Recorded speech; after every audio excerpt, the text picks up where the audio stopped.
Hello, welcome to our talk. It is my pleasure introducing fascinating personalities from all over the globe with diverse opinions on a range of topics. Today's topic is common destination. My guest comes from Kyoto, Japan, Mr. Inamoto Hyakuten.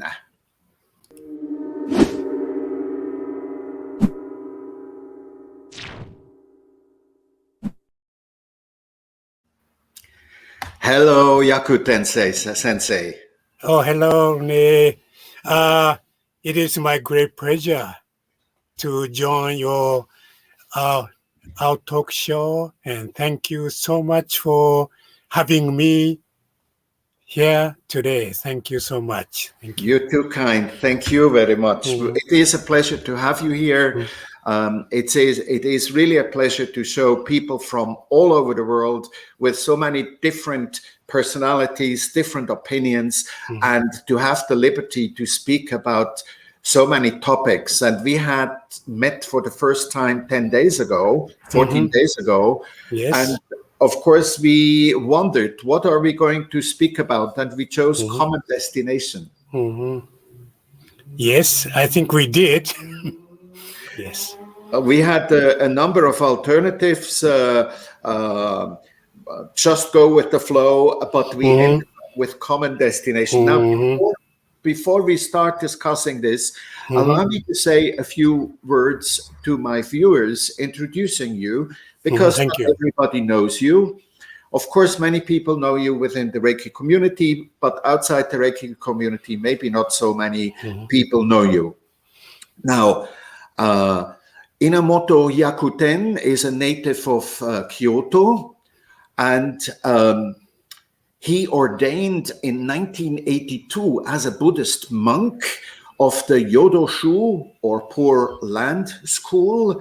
I'm sure I have pronounced this miserably. And Hyakuten Sensei, I will be happy if you correct me, if you add to your biography.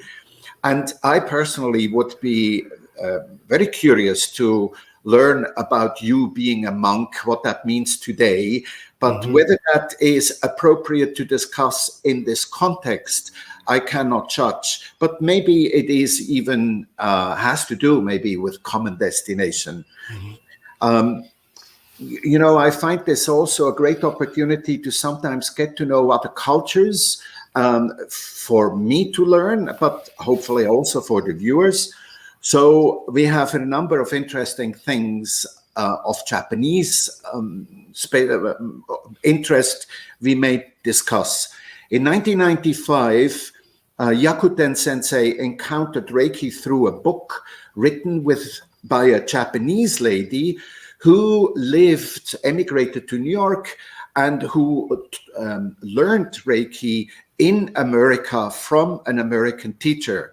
And it is not without curiosity or even irony that this was a significant contribution, a significant occurrence for Reiki actually to come full circles back home to the native country.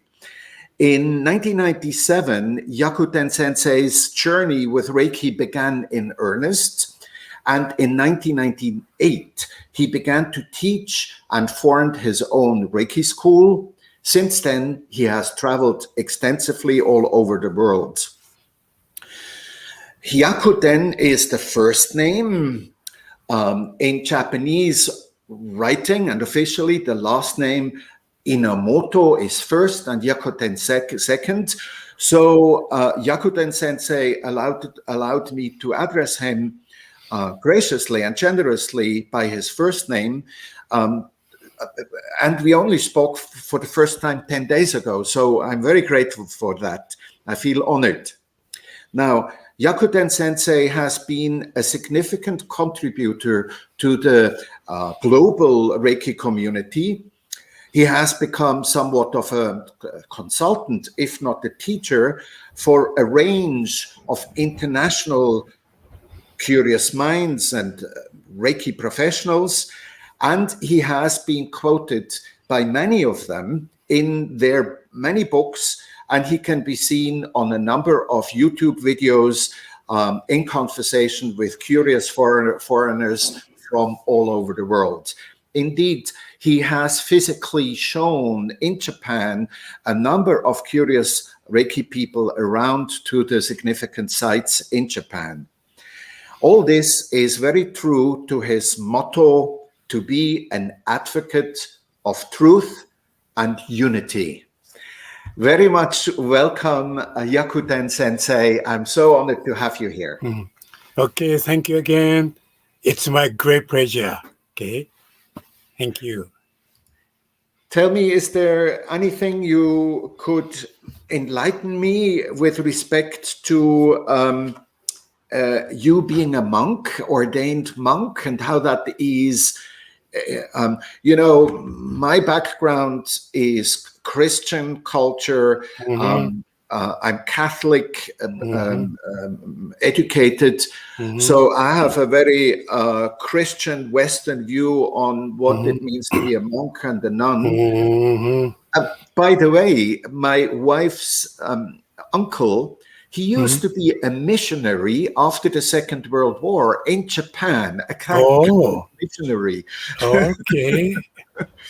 Well, I mean, like you mentioned, I was ordained, yes, that's very true. But, I am, from the beginning, I am a kind of a independent, okay? Yeah. And non-sectarian, okay? Officially, I belong to Pure Land, Jodoshu, Buddhist school, okay? And also, let's see, how should I say? Like I mentioned from the beginning, I wanted to be, independent, non-sectarian. Okay, Yes. So some people say, "Oh, Hyakuten, he's a fake monk." That's I like, because I am quite different from the so-called Buddhist monk or priest in Japan. Okay, I don't live in a monastery. I don't live in a the temple. Yes, my what I do is teaching Reiki classes. Also I share a lot of teaching of the Buddha. Okay, so to me, like I said, personally, I'm independent, but, wherever I may go, that's my temple, Oh, Yes. beautiful. Yeah, see? Beautiful. I always say, churches, temples are just building, okay? That's my personal view, okay?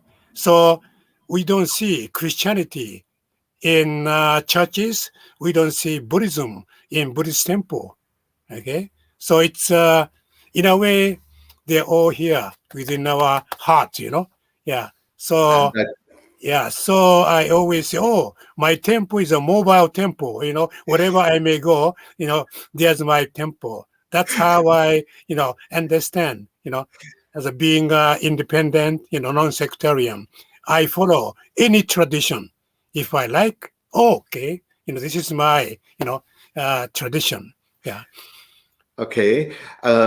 Actually, maybe we can take a shortcut in our question of common destination, because you already put it very nicely that the temple is a building, the church is a building, and the common destination is something else. So maybe that's already a shortcut for our conversation.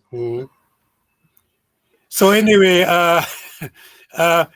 I usually give a talk. How do you say impromptu? Without preparation. No preparation is my preparation. So at this moment, I have no idea what I am going to talk about. Okay, and then my personal slogan, life slogan is "Que sera sera." what will be will be. Okay. Very nice. Yeah. Very nice. Yeah. In fact, just before we started the recording, Mhm. I surprised you a little bit, but I found a beautiful poem which has to do with Que sera sera, which has to do with what you described, with that rather than the environment, rather than the cultural framework or the religious framework.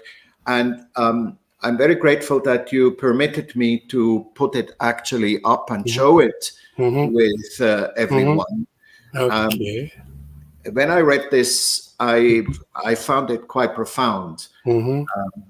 So if it's okay with you, I'd like my viewers to have a moment in silence to read this, and then maybe I read it and you can comment one or two things. Yes. So would you read out? Let's give them some silence. Yes.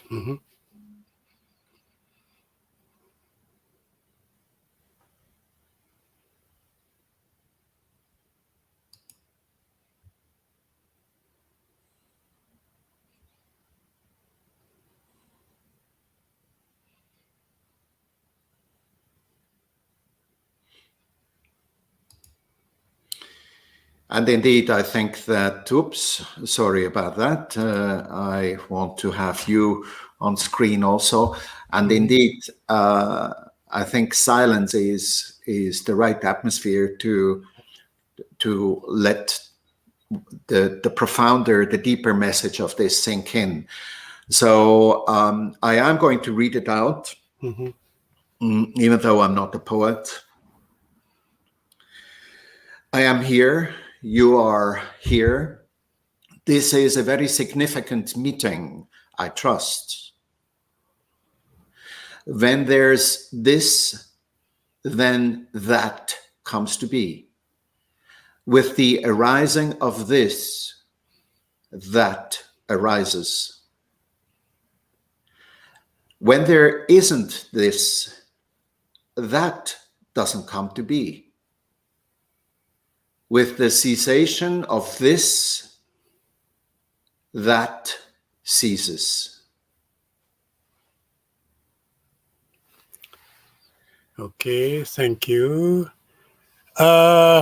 This is one of the central teaching of the Buddha. Buddha means an enlightened one or awakened one, He is not a very special person, Yeah. Not like a Superman. He was just a ordinary, person like us. The difference is he attained enlightenment. Okay. So anyway, this is one of the, the very important teaching of the Buddha. And simply put, this is the teaching of interdependence, okay, or interconnectedness, okay, yes, okay. Usually we forget or we are not aware of this very simple, the law of nature, okay. We depend on each other, we cannot survive, by ourselves alone, okay, yeah. So to me, this is a very profound, teaching. We need to depend on someone else, something else. Okay, even though I say, okay, I can survive by myself. Yes, but no, we need support. From others. Okay, so I think it's a good idea to remember this teaching. The interdependence and interconnectedness. In other words, oneness. Okay, that means even though we feel, oh, I'm alone, but cannot be. We are all connected. We are all depending on each other. We cannot be alone. Okay, yeah, it's the world of oneness. Wonderful. Thank you very much. I just was at the Congress, which had nothing to do with Reiki or it had nothing to do directly with spirituality, Mhm. although, and it was about money and business. Mhm. And the idea was, or the theme of the Congress was also global Congress on the internet. The idea was to put love as the bottom line in business, Mhm. which would be like a common destination Mhm. for humanity to evolve to, Mhm. that even in this hard-nosed, rough Mhm. and tough business world, Mhm. there was an interesting experience which you just reminded me with this oneness. Mhm. Some people came to this Congress because they're lacking money, they're suffering from the austerity measures Mhm. imposed by the system or by governments on them. And um, and they're full of fear. Mhm. How can I exist, and so on. Mhm. And in a private sharing of a group of about 20 people, one man appeared and he said that he left his company, and they gave him as a farewell present 1 million euro. And he became very emotional because he said, and I am scared. I'm scared of the responsibility. And the reason why I'm telling this story is the fear of the person suffering from austerity and the fear of the rich person of the responsibility how to deal with that much money. The fear is actually the human emotion, which is identical in both cases. Mhm. So it's like the same in a different clothing with a different Mhm. makeup. You know what I mean? Yes, I do. Yeah. Yeah. So let's see. Our topics today, common destination. It seems too big, but as a Reiki practitioner, teacher, okay, I always say to my student, uh, regardless of the level, Reiki level, like level 1, 2, 3, 4, whatever, okay, our common destination, okay, or final destination as a Reiki practitioner is. It's called Satori in Japanese, enlightenment or illumination. It's more like at the top of the mountain, okay? And as you know, Reiki Ryoho, okay? Ryoho means therapy or healing arts. Reiki healing art, is two-fold practice. Not only healing health problem, but it's also, another healing practice, and another one is spiritual practice. So I say two-fold, like a gasho, one. Yeah. So there is a spiritual practice there from the beginning. So it's not so easy, simple. Okay. Yes. If it's only healing, therapy or modality, not so difficult, in a way easy, but because there is a spiritual practice together, okay, that's make Reiki practice so profound and so, in a way, difficult, because spiritual path, we are walking, on is never-ending process, never-ending path. We have to keep on walking, till the last, Yeah. That's why, as a, let's see, healing practice so easy, so simple, we all have to do is place our hands on ourselves, on the other. That's Yeah, all. Hmm. Yeah. yeah. And whoever I speak in the Reiki community Hmm. actually is saying the same thing, different Hmm. words, but they're Hmm. all agreeing Hmm. on this holistic, as I would call it, approach, which you beautifully and your poem is addressing the polarities or the duality rather, and as you beautifully put it with the gosho with the two hands. The story of that man in a business and money context showed that there was no conscious spiritual practice there, not yoga, not Buddhist or any other, or even a religious philosophy. And yet, what happened was a coming to recognize my fear is no different than the other person's fear. I may have different reasons to be fearful. And I found that the recognition that we are the same, that our fears and our joys and our anger and whatever we experience is actually one and the same. And when we believe that it is only mine and I'm separated, that this separateness is actually an illusion. And in my story, in this business context, two people or in the group, the whole group understood, well, it's one and the same. And I found that is a very profound, deep spiritual enlightening to some sort. Would you agree with that? Yeah. And when we attain so-called Satori enlightenment, or awakening, okay, we reach the world of oneness beyond duality. There is no good, no bad, no rich, no poor, okay, even no birth, no death. It's the world of oneness, okay. But we have to realize that we live in the world of duality. Good or bad, success, failure, rich, poor, young, old, birth and death, everything duality. We have to accept this. But there's a way, we can, transcend or rise above the world of, this, I should say, ugly world of duality. Okay? Yes. So, like I mentioned, as a Reiki practitioner, to reach the top of the mountain, which is a Satori enlightenment, we reach the world of oneness beyond duality means there is no good, no bad. Okay? I'm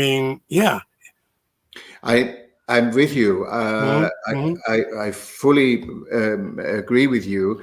And I think your poem actually expresses that very beautifully. The word, and here maybe I'm also trying to explore a little bit the cultural differences.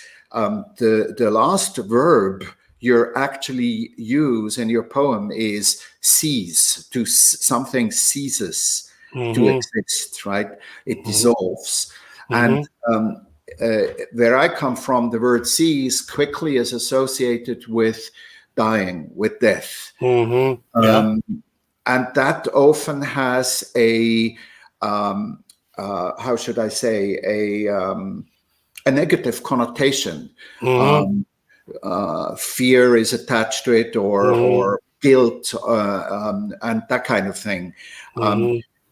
When I read this poem and I got to the point of cessation or cease, something ceases, this went through my mind intellectually, but it felt not like that at all. And I'd like to ask you, or tell me a little bit from your perspective and the Japanese perspective, death, which many say is our one common destination. We all have to die.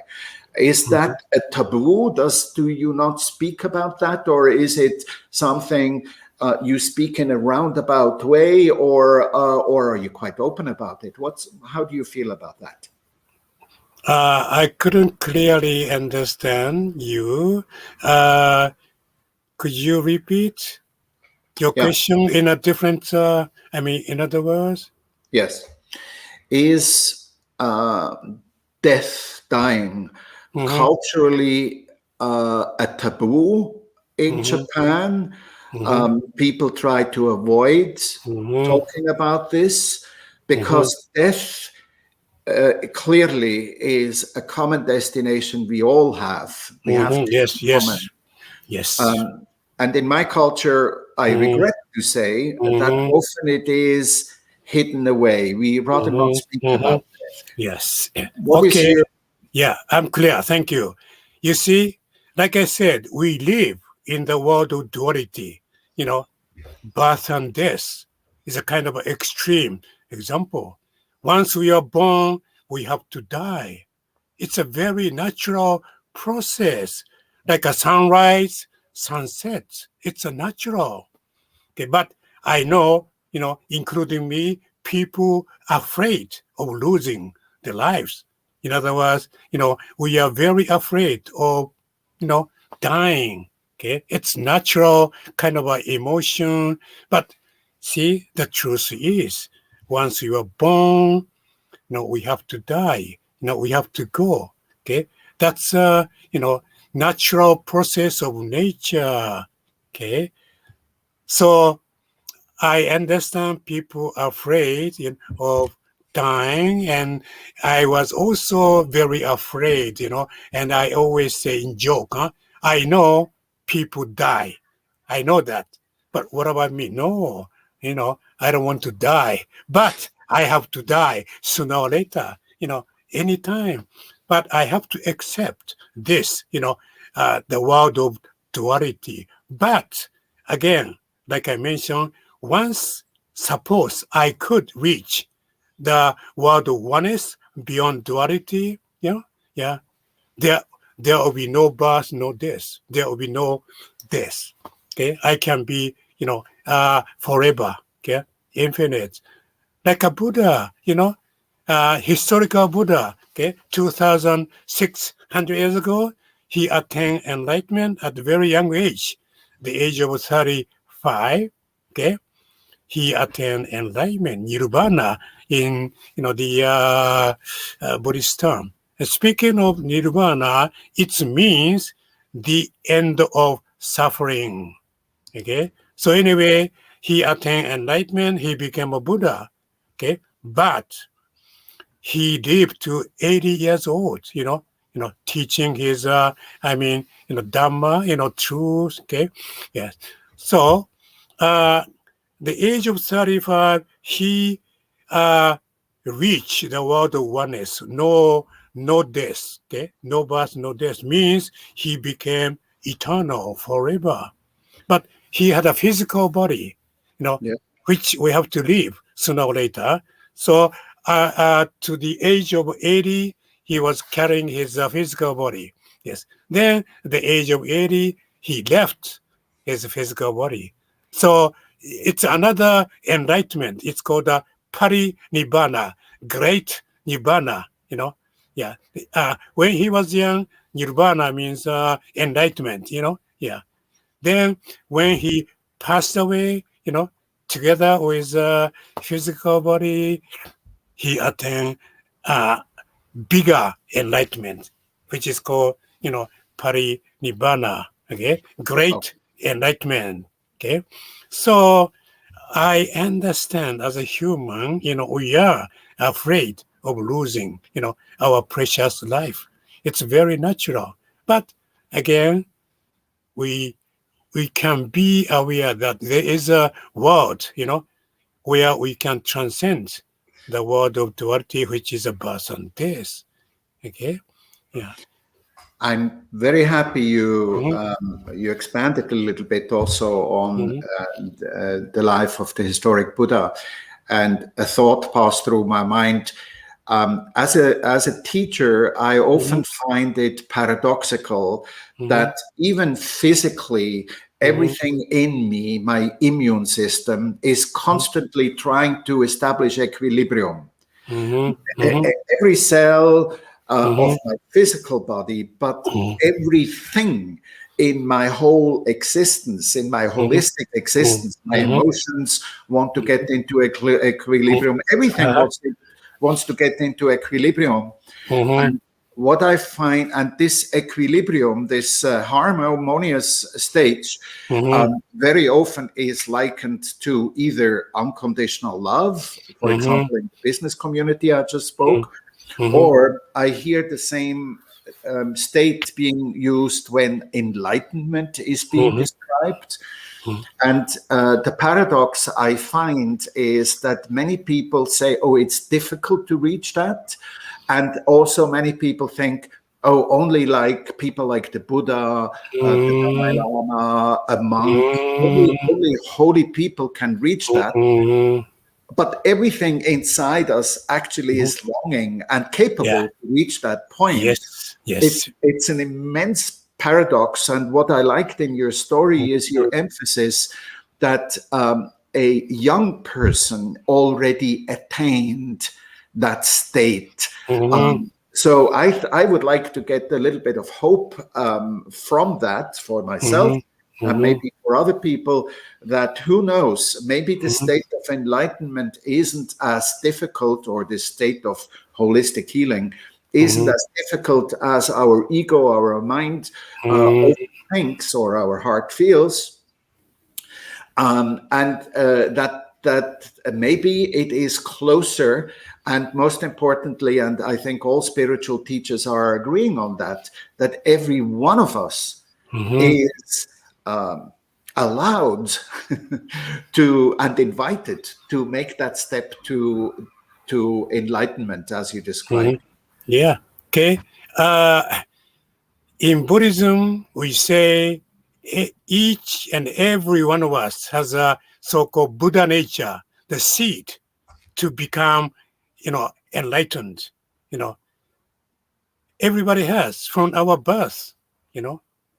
It's there within us. Yeah. So that means anybody can be enlightened, awakened to the truth, like a historical Buddha. Okay. Yes, because we have so-called Buddha nature, the seed. Yeah. We are not aware of this. That's all. Okay. So anybody can be a Buddha. So to me, our little baby, up to let's say 12 months old, they are little Buddha. Look at them. They are so innocent, pure, simple. They live in the world of oneness. Okay? They don't live in the world of duality. Okay, but as we grow up, maybe after 1 year old, then we enter into the world of duality. Okay, yeah. So, coming to an end of our conversation, would you agree that the common destination we all have, every individual on this planet has, and to use your language, let that seed, which you just described, this Buddha seeds in each of us, to nourish and let that seed unfold. Is that the common destination of life? Yes, because, like I said, we are here not to suffer, okay? We are here to enjoy, our life. In other words, we are here to enjoy a genuine happiness, without any pain, any suffering. Okay? Yeah. So that's, to me, our common destination as a human, But look, out there, people suffer. People have a lot of, the pain, But it's not our destination, common destination. Our common destination, I like to say one more time, to enjoy genuine happiness, without any pain or suffering. Okay. And I know from where, our suffering comes, to me, our attachment to this and that, I always say from attachment comes or rise suffering and pain. Then solution is, if you don't want to, suffer, if you don't like pain, the solution is very simple. Opposite of attachment. Let go. Yeah, finish. Okay. Yeah. So simple, huh? Yes, very simple, but so difficult to practice. Yeah. The truth is always simple. Okay. Yakuten Sensei, we're coming to an end. I really enjoyed that. I'm glad we found the final common destination. I hope we are inspiring some of the people, and you particularly inspire some of the people to let their seed unfold, to embrace the simplicity of the process, and to more and more enjoy their lives. How was this conversation with you? How are you feeling? Well, I hope I can be of any help or, beneficial to, somebody, I hope. Yeah. Yes. And I did enjoy your, show, conversation with you. Thank you very much. I thank you. I'm saying goodbye. Just wait for a moment still, Yakuten Sensei. I want to say goodbye to my viewers, but not before one more time, thank you very much, and I greet you in Kyoto, Japan. Thank you. Yes. Dear viewers, thank you very much for viewing. Watch us again, subscribe to our channel, and in 3 weeks' time will be the next issue of Art Talk. Bye-bye for now.